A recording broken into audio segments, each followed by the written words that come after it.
வேட்புமனுல cash in hand 10,000, cash in bank 40,000 கொடுத்தார். ஆனால் இங்கேருந்து லண்டனுக்கு அவர் போனது தனி விமானத்துக்கு 1 மணி நேரத்துக்கு 1,50,000 ரூபா. இங்கேருந்து 20 மணி நேரம் ட்ராவல்னா போகிறதுக்கு மாத்திரம் 40-50 1 கோடி ரூபாய், வரத்துக்கு 1 கோடி ரூபாய் ஆயிடும். ஸோ எப்படி 10,000 ரூபா வச்சு இப்படி பண்ணுறாருன்னு கற்றுக்கலாம். ராஜாஜியும் அண்ணாதுரையும் உட்கார்ந்த நாற்காலியில் நாதாரிகள் உட்கார்கிறார். யாரு சொல்றாரு? கருணாநிதி பேரை சொல்லல, CM X Kulathur MLA Stalin பேரை சொல்லல. விஜயை திட்டுறாங்களா ஸ்டாலினை திட்டுறாங்களான்னு தெரியும். உதயநிதி ஸ்டாலினுடைய வலது கையா இடது கையா எனக்கு எந்த கைன்னு சொல்ல தெரியல.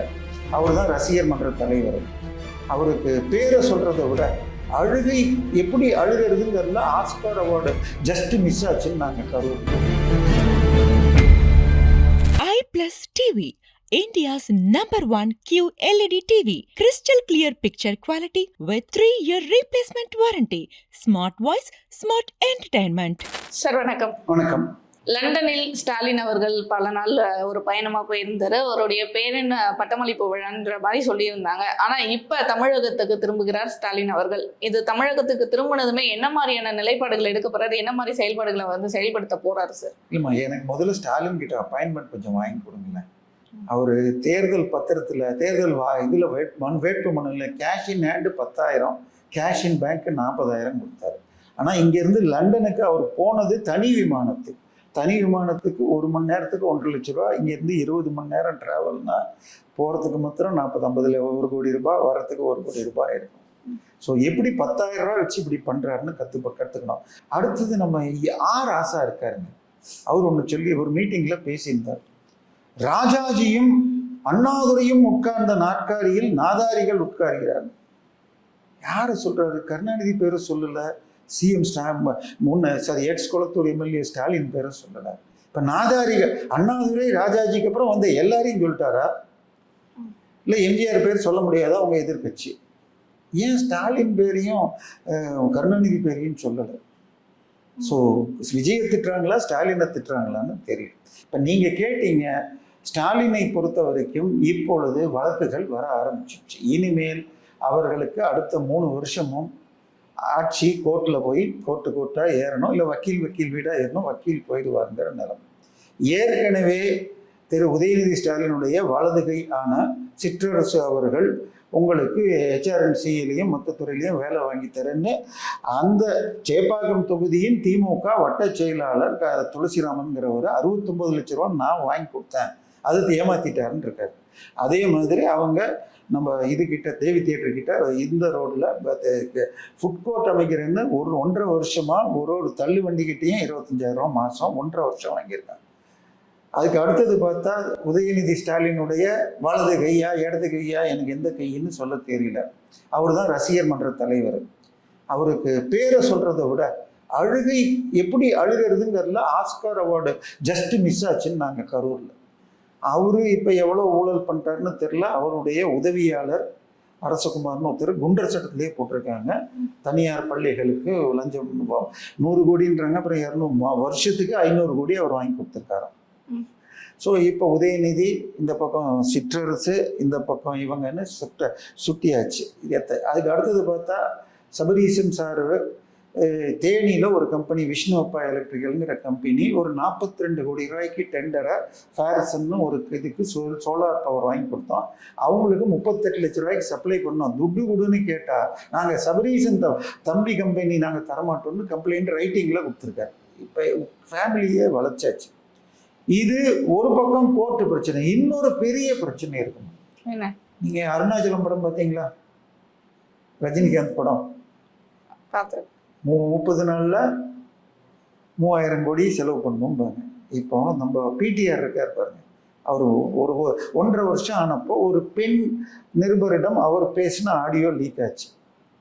தாத்தா 60 வருஷம் கருணாநிதி அவர்கள் சம்பாதிச்சதை விட 1 வருஷத்துல இவங்க 30,000 கோடி சம்பாதிச்சுட்டு அதை எப்படி எங்க வெள்ளையா போடுறதுன்னு கஷ்டப்படுறாங்க. இவங்க போட்டதெல்லாம் வெளிநாட்டில் இருக்குதான். முதல்ல எங்க கொடைக்கானலுக்கு போனாங்க, அப்புறம் கூர்கில் போய் பேசினாங்க. இப்போ பேங்க் அக்கௌண்ட்லாம் இருக்குன்னு வச்சுக்கோங்க. எல்லாத்தையும் நீங்கள் ஆன்லைனில் பண்ண முடியாது, சில விஷயம் நேரில் போய் மாற்றணும். ஸோ இப்போ ஃபேமிலியாக அங்கே போய் எதையோ மாற்றி அந்தந்த அக்கௌண்ட் டிரான்சாக்ஷன்லாம் சரி பண்ணியிருக்காங்க. அது தவிர இன்னொரு என்ன ஆச்சுன்னா, அரசியலில் சபரீசனை கட் பண்ணிட்டு அத்தையோடு இணைவதாகவும் இன்னொன்று வருது. பொதுச் செயலாளர் பதவி விரைவில் கனிமொழிக்கு கொடுக்கறதாகவும், சபரீசனை உள்ள விட்டா நம்மளை முழுங்கி சாப்பிடுவார், கனிமொழின்னா ஒரு ஓரம் கட்ட முடியும்னு நம்பிக்கை இவர் உதயநிதி நம்புவதாகவும் ஒரு செய்தி வருகிறது. ஸோ இதெல்லாம் என்ன ஆகும் வரும் நாளில் பார்க்கணும்.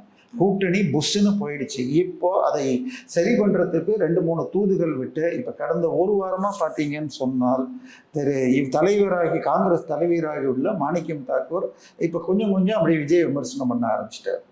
கம்யூனிஸ்டுகளும் விசிகாவும் என்ன பேசுகிறாங்கன்னு நமக்கே புரியாது, அவங்களுக்கும் புரியாது. இங்கேயும் இருக்கிறோம், அங்கேயும் இருக்கிறோம், அங்கேயும் இல்லை, எங்கேயும் இல்லை, எதையோ சொல்லிட்டு இருக்காங்க. ஸோ திருப்பி கூட்டணியை ரிவைவ் பண்ண முடியுமா? ஏன்னா விஜய் கண்டிப்பாக 120 எம்எல்ஏ விசிலில் வரணும், இன்னொரு 9லேருந்து 12 எம்எல்ஏ விலைக்கு வாங்குற வேலையில் இருக்காரு, அவரை தடுக்க முடியல. அதில் இப்போதைக்கு கோர்ட்டு பிரச்சனை இருக்கிறதுனால தள்ளி போகும். ஸோ விஜய் திமுக 1967லேருந்து 56லேருந்து இன்னைக்கு வரைக்கும் ஒரு தேர்தலில் கூட கூட்டணி இல்லாமல் நின்னது. ஸோ இப்போ ஒரு தேர்தலில் அப்படி இப்போ 20,000 கோடி செலவு பண்ணிட்டு தோத்த உடனே எல்லா கூட்டணியும் ஓடி போயிடுச்சு. இப்போ எந்த கட்சி உள்ள வந்ததுனால பெரும் சிக்கல் வந்ததோ அந்த ஒரு கட்சி மாத்திரம்தான் இருக்காங்க, அன்னையார் மாத்திரம்தான் இருக்காங்க, அந்நியார் மாத்திரம், இது எல்லாரும் ஓடிட்டாங்க. இப்போ அதை இதையாவது திருப்பி மேக்கப் பண்ண முடியுமான்னு ட்ரை பண்ணுவார்னு பார்க்குறேன். அதே சமயத்தில் விஜய்க்கு எதிராக பல போராட்டங்களை தூண்டி கொண்டு இருக்கிறார்கள். பழைய பென்ஷன் கொடுன்னு அவங்கள தூண்டுறாங்க, துப்புரவு தொழிலாளர்களை தூண்டிக்கிட்டு இருக்காங்க. ஸோ இதையெல்லாம் எப்படி விஜய் சந்திக்க போகிறான்னு தெரியல. இதை விட பெரிய விஷயமா கோர்ட்டில் கேஸ் வந்துருக்குது. விஜய் ஜெயிச்சது செல்லாது, உதயநிதி ஜெயிச்சது செல்லாது, புஷி ஆனந்த் ஜெயிச்சது செல்லாது, ஆதவர்ஜுனா ஜெயிச்சது செல்லாதுன்னு வந்திருக்கு. என்ன பண்ண போறீங்க? முக்கிய தலைகளாவே வந்திருக்கு, எல்லாமே முக்கிய தலைகள் இல்ல, ஒரு 56 பேருக்கு வந்திருக்கு. சாதாரணமாக ஒரு எலெக்ஷன் முடிஞ்சா ஒரு 3 நாள் வரும், 100 ஓட்டு 200 ஓட்டுக்குள்ள தோத்தா தபால் ஓட்டுல தப்பு இல்லை இந்த தப்புன்னு வரும். ஆனா இந்த வழக்கெல்லாம் எத்தனை நாள்ல ரொம்ப வேகமா முடியுது. 2016 தேர்தலில் ராதாபுரத்தில் திரு இன்பதுரை ஜெயிச்சாரு, அப்பாவும் 49 ஓட்டில் தோத்தார். அது செல்லாதுன்னு வழக்கு போட்டார். வேகமா கோர்ட்டு நம்ம விஜய் சார் என்ன வேகத்தில் போவார்? குதிரை வேகமா? அதை விட வேகமா ராக்கெட் வேகத்தில் போய் 2026 தேர்தலுக்கு அப்புறம் கொடுத்துட்டாங்க, அப்பாவு தான் ஜெயிச்சாருன்னு. அதையும் எடுத்து ஸ்டேக்கு போயிட்டார். ஆனால் இது கூட பரவாயில்ல, 2016லேருந்து 26னா 10 வருஷம் தான். நம்ம ஸ்டாலின் சார் 2011 ஜெயிச்சது செல்லாதுங்கிற வழக்கு இன்னும் பெண்டிங்கில் இருக்கு. உச்ச நீதிமன்றத்தில் மொத்தத்தையும் விசாரணையை பண்ணிவிட்டு தீர்ப்பு விரைவில் கொடுக்கப்படும், ஜட்ஜ்மெண்ட் ரிசர்வ்டுன்னு போட்டு வைக்கிறாங்க. அப்படி ஜட்ஜ்மெண்ட் ரிசர்வ்டுன்னு சொன்னால் அடுத்த ஒரு வாரத்தில் ஒரு டேட் சொல்லுவாங்க, வரும் புதன்கிழமை சொல்லுவோன்னு, திங்கட்கிழமை சொல்லுவாங்க, இல்லாட்டி வெள்ளிக்கிழமை சொல்லுவோன்னு, செவ்வாய்க்கிழமை சொல்லிட்டு அன்னைக்கு தீர்ப்பு கொடுப்பாங்க. அப்படி சொல்லி மூடி வச்சுட்டு 1.5 மாதம் கழிச்சுட்டு ஆட்சி மாறியவுடன் இப்போ மீண்டும் வேறு நீதிபதிகள் விசாரிக்கட்டும்னு வச்சுட்டாங்க. இப்போ திருப்பி அது குடிமை அமித்ஷா கையில் போயிருக்கு. ஸோ 2011 கேஸ் அவர் அதில் ஜெயிச்சது செல்லாதுன்னு சொன்னால் 6 வருஷத்துக்கு எலெக்ஷனில் நிற்க முடியாது. இப்போ நீங்கள் கேட்டீங்க பாருங்க, ஆதவர்ஜுனாலாம் இன்னைக்கு பேப்பரில் பதில் கொடுக்கணும்னு வந்துருக்கு. இதில் திருச்சி கிழக்கில் ஜெயிச்சதே செல்லாதுன்னு நம்ம இன்னைக்கோ எழுதிராஜ் போட்டிருக்காரு. அவர் ரொம்ப நல்லவர். அவர் செங்கல்பட்டு டயோசிஸில் ஒரு 1000 கோடி சொத்து ஆட்டையை போட்டதுக்கு பின்னணியில் அவரும் இருக்காருன்னு ஒரு யூடியூப் சேனலில் பேசினாங்க. உடனே அவர் கேஸ் போடுறாரு யூடியூப் சேனலுக்கு எழுத்தாப்புல, அவங்க பேசக்கூடாதுன்னு. மெட்ராஸ் ஹைகோர்ட் சொல்லிட்டு அவங்க கொடுத்ததை பார்த்துட்டு, இனியோ எழுதுறாரு, நீ இங்கே பக்கத்தில் நம்ம நந்தம்பாக்கத்தில் ஒரு டிஃபென்ஸ் காலனியில் இருக்கீங்களா, அதுவே பல கோடி போகுங்க, அதுக்கு வெறும் 1900 ரூபா வாடகை கொடுக்குறேன், அவர் ஒன்றும் தப்பாக பேசலப்பா அப்படின்றாங்க. இவர் குழந்தைகள்கிட்ட ஓட்டு கேட்டு ஜெயிச்சாரு, குட்டீஸ்க்கு நன்றின்னு ஜெயிச்சதுக்கு அப்புறமும் சொல்லியிருக்காரு. அதனால அவர் ஜெயிச்சது செல்லாது, என்ன சொல்லணும்னு கேட்டிருக்காரு. இதெல்லாம் பெரும்பாலும் தோற்கும். ஆனால் 2 பேரை சொல்லிடுவோம். திரு உதயநிதி ஸ்டாலின், இப்போ ஸ்டாலின் சாருக்கு 10,000 ரூபா தான் cash in hand, cash in bank 40,000. ஆனால் அவர் இருக்கார் பாருங்க வீடு, சித்தரஞ்சன் சாலைன்னு தேனாம்பேட்டில், அது ஒரு 30 கோடி போகும். அதில் முன்னாடி இருக்கிற டாக்குமெண்ட்டு 2 வீடாக வாங்கினது. முதல் வீடு 14 கோடிக்கு வாங்கினார். எப்போ? 2007 ஜனவரியில். 2006 ஏப்ரல் எலெக்ஷன் அப்போ எனக்கு மொத்த சொத்தே 2.5 கோடி தான் அவர்கிட்ட இருந்தது. மகன் ஒன்றும் வேலைக்கு போகாமல் நம்மள மாதிரி விஐபி மாதிரி இருந்தார். அப்போ நடிகையெல்லாம் போயிடல. ஆனால் அந்த வீட்டுக்கு 10.5 கோடி ரூபா கடன் கொடுத்துருக்காரு உதயநிதி ஸ்டாலின். யாருக்கு கடன் கொடுத்தாரு? ஸ்னோ ஹவுசிங் பிரைவேட் லிமிடெட்னு ஒரு கம்பெனி. அந்த கம்பெனிக்கு யார் டைரக்டர்? உதயநிதி ஸ்டாலின் மற்றும் துர்கா ஸ்டாலின். இன்னைக்கு வரைக்கும் அந்த பணம் திரும்பி வரலன்னு வேற சொல்றாரு. உங்கள்கிட்ட இருந்தால் கொடுத்துருங்கம்மா, பாவம் ரொம்ப கஷ்டப்படுறாரு. இதுவாது பரவாயில்ல. போன எலெக்ஷன்ல உதயநிதி ஸ்டாலின் என்ன சொன்னாரு, என்கிட்ட ரெட் ஜெயிண்ட் கம்பெனியில சிவப்பு அரக்கனா, அந்த சிவப்பு அரக்கன் கம்பெனியில என்கிட்ட 7.5 கோடி ரூபாய்க்கு நான் முதல் போட்டிருக்கேன். இப்போ அது அப்படியே அமௌண்ட் விட்டாரு. அந்த 7.5 கோடி எங்கே போச்சு? அது கணக்கு கேட்டிருக்காங்க. அது ஒழுங்கா ஐடி விசாரிச்சா அவரு ஜெயிச்சது செல்லாதுன்னு வரலாம். அது இப்போ தன் மகனுக்கு கொடுத்துட்டேன்னா மகனுக்கு கொடுத்தானே கணக்கு காட்டியிருக்கணும். சரி, இவரெல்லாம் கூட பரவாயில்லம்மா. நம்ம இப்போ ஒருத்தர் வந்து உட்கார்ந்துருக்காரு பாருங்க, முதலமைச்சரா குளத்தூர், சரி பெரம்பூர் எம்எல்ஏவா, பெரம்பூர்ல அவர் வேட்புமனு தாக்கல் பண்ணியிருக்காரு. உங்களுக்கு எந்த ஊருமா? நீங்க வீடு மெட்ராஸ்ல ஈஞ்சம்பாக்கம். சரி, உங்களுக்கு அந்த தெரியல. உங்களுக்கு இப்போ போரூர் தெரிஞ்சவங்களுக்கு, போரூர் ரவுண்டானாக்கு குன்றத்தூர் சைடில் 2வது பில்டிங் சங்கீதா கல்யாண மண்டபம்னு இருக்கும். அது விஜய் பேரில் தான் இருக்குது. மொத்தம் 3 டாக்குமெண்ட்டு 35,000 சதுரடி. நம்ம ஆஃபீஸ் 1000 சதுரடி. 35,000 எவ்வளோன்னு பார்த்துக்க. அதில் 3 டாக்குமெண்ட்ல 35,000 சதுரடி வாங்குறதுக்கு 9.5 கோடி ஆச்சு. ஆனால் இவர் ஒரு டாக்குமெண்ட்டை மாத்திரம் போட்டு 9.5 கோடின்னு போட்டிருக்காரு. அந்த டாக்குமெண்ட் எடுத்து பார்த்தா 25,000 தான் வருது. ஸோ சொன்னது தப்பு அப்படின்னு. இது அது பரவாயில்ல. சரி, மொத்தத்தையும் சொல்லிட்டாரு. 3 டாக்குமெண்ட்டுக்கு ஒரு டாக்குமெண்ட் போட்டு அடுத்த சொத்தா போட்டிருக்காரு. அண்ணா நகர்ல எனக்கு ஒரு கமர்ஷியல் பில்டிங் இருக்குது அப்படின்னு காட்டியிருக்காரு. ஈசி போட்டா அது பிப்ரவரி மாசமே வித்துட்டாரு. இப்போ இந்த ஆட்சியில் ஒரு வேலை கரெக்டாக நடக்குது. என்ன வேலைமா? நான் கவர்மெண்ட் ஸ்கூலில் படித்தேங்க. எனக்கு ஃபீஸ் 50 ரூபா வருஷத்துக்கு, மாதத்துக்கு இல்லை வருஷத்துக்கு. இன்னைக்கு எல்கேஜியில் நீங்கள் சேர்க்கணும்னா 1 லட்ச ரூபா ஆகுது. தனியார் பள்ளிகளுக்கு எல்லா வசதியும் பண்ணி கொடுக்குறாங்க. விஜய் அவர்கள் விஜய் வித்யாசம்னு ஒரு பள்ளி நடத்துகிறார். திருமா அவர்கள் ப்ளூ ஸ்டார்னு ஒரு பள்ளி வேளச்சேரியிலே நடத்துகிறார். திரு ஸ்டாலினுடைய மகள் மடிப்பாக்கத்தில் ஒன்று வச்சுருக்காங்க பிரான்ச்சு, சன்ஷைனு. அங்கே குரோம்பேட்டில் ஒன்று வச்சுருக்காங்க, பெருங்குளத்தூரில். இப்போ நேற்று ஒன்று பார்த்துருப்பீங்களா, வைரல்லாம் ஒன்று போச்சுங்களே. ஒரு எம்பி அப்படி டான்ஸ் எல்லாம் போடுறாரு கல்யாணத்தில். அப்படின்னா சும்மா தங்கத்தில் ஜக ஜக ஜகன்னு எவரோ ஒருத்தர் போட்டு குத்து டான்ஸ் போடுறது பார்த்துருப்பீங்க. அவரும் கிங்ஸ்டன் ஸ்கூல்னு வச்சுருக்காரு. ஏவாவேலு கம்பம் ஸ்கூல்னு வச்சுருக்காரு. இந்த பனியார் பள்ளிகளாக நடத்திட்டு இருக்காங்க.